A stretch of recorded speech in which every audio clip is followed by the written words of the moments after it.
12 জন এসছেন।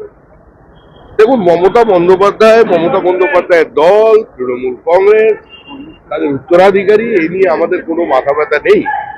পশ্চিমবঙ্গের মানুষ তৃণমূলকে ভুলে গিয়েছে এবং স্মৃতি থেকে মুছে ফেলতে চাইছে। একটা দুঃস্বপ্নের কালরাত্রির অবসান হয়ে গেছে। আর আমার মনে হয় এই নিয়ে কোনো আলোচনা করা উচিত নয়। তবে এটা ঠিক, পশ্চিমবঙ্গের মানুষ তাদের রাস্তায় বসিয়ে দিয়েছে। সারাক্ষণ বিশৃঙ্খলা ছিল। এই কর্মসূচি ঘিরে মানে দলের যারা কর্মী তাদের বিরুদ্ধেই অভিযোগ যে সারাক্ষণ বিশৃঙ্খলা ছিল, যেখানে নেত্রী কথা বলতে পারে। দেখুন, তৃণমূল কংগ্রেস আদপে কোনো রাজনৈতিক দল ছিল না।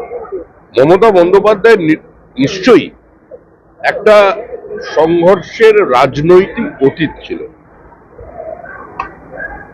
তিনি আপোষহীনভাবে সিপিএম এর বিরুদ্ধে লড়াই করেছেন, কিন্তু তারপরে একটা রাজনৈতিক দল বা একটা গণতান্ত্রিক ব্যবস্থার মধ্যে সরকার যেভাবে চলে সেভাবে চলেনি। তার পরিণতি হচ্ছে বিশৃঙ্খলা। এর সঙ্গে আমাদের দূর দূর পর্যন্ত কোনো সম্পর্ক নেই। সাংবাদিকরা বিভিন্ন সময় বিভিন্ন ধরনের প্রশ্ন করেন, সংবাদ মাধ্যমে কেউ কেউ ভিউজটাকে নিউজ বানিয়ে দিচ্ছেন। এগুলো চলবে, এটাই স্বাভাবিক। তবে আমি প্রথম দিনই বলেছিলাম, আজ থেকে 8 মাস আগে, যে তৃণমূল চলে গেছে, তৃণমূল চলে যাচ্ছে, তৃণমূল চলে যাবেই, তৃণমূল চলে গেছে।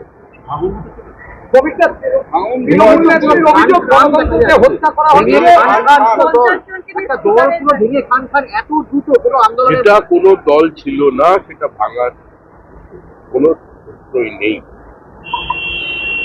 ও ভাঙবে, গড়বে, চলতে থাকবে, এরকম চলে।